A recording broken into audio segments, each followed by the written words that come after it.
So let's talk a little bit about the power rule for derivatives, as well as a little bonus problem where we look at the equation of a tangent line and how to use the derivative to find the equation of a tangent line.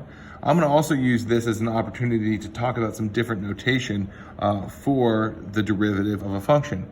So starting with the simple f of x equals x cubed, f prime of x is going to be, well, whenever we use the power rule, we're going to multiply by our coefficient by whatever the exponent currently is. So I have 3 times x and subtract 1 from my exponent squared. If this was f of x equals 4x to the 5th, f prime of x would be, multiply down, 20x to the 4th. Now maybe y equals the cubed root of x squared. And I would like to find dy dx, just a different notation for the derivative. Before I find this derivative though, I think I'm going to rewrite this using just exponents here. This makes this x to the 2/3 power. I'll use the same power rule I used above. My derivative is going to be 2/3 x to the negative 1/3. Just because I want to go through the exercise, I'm going to simplify this and write it without a negative exponent. I end up with 2 over 3x to the 1/3, which is the same as 2 over 3 times the cubed root of x. So there's the derivative of this particular function. Finally, what if I have sort of this written command, take the derivative with respect to x of 1 over x. Well, I can't really do anything to this yet without rewriting it in exponential form, so I'm going to rewrite this as I still want to take the derivative with respect to x of x to the negative 1st power, and now I will apply the power rule, multiply out front by my negative 1, negative x to the subtract 1 from the exponent, negative 2nd power, and if I want to rewrite that without a negative exponent, I have negative 1 over x squared.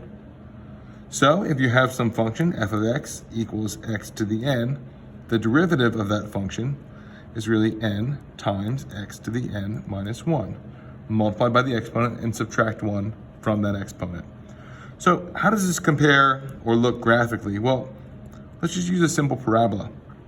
If we use our power rule, it's easy to see that f prime of x is 2x. From a graphical perspective, let's get a little simple sketch of a parabola going here. And I'm not saying that this is exact or to scale. If this is my x squared graph, x and y, you can see that this value, that this derivative literally is going to give you the slope of the tangent line at any given point along this curve. F prime of negative 1 gives me negative 2. At negative 1, I'd have a slope of the tangent line of negative 2. F prime of 0 would give me 2 times 0, a slope of 0 at 0, 0. F prime of 4 would give me a steeper tangent line, relatively speaking, with a slope of 8.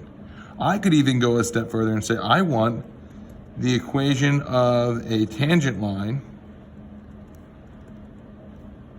at the point 3, 9. 3, 9 is on my function, x squared. And so how am I going to do this? Well, f prime of x is 2x, so f prime of 3 is just 2 times 3, or 6. Now I'm going to use point slope form. That's my favorite form to use in calculus when I'm looking at the equation of a line, and go ahead and put y minus my y value 9 equals slope 6 times x minus my x value 3. I could switch this around if I wanted to and put it in slope-intercept form, but I love the way that this is written right here. It's the right answer. This is the equation of the tangent line to this curve at the point 3, 9. And I was able to use my power rule derivative to get there.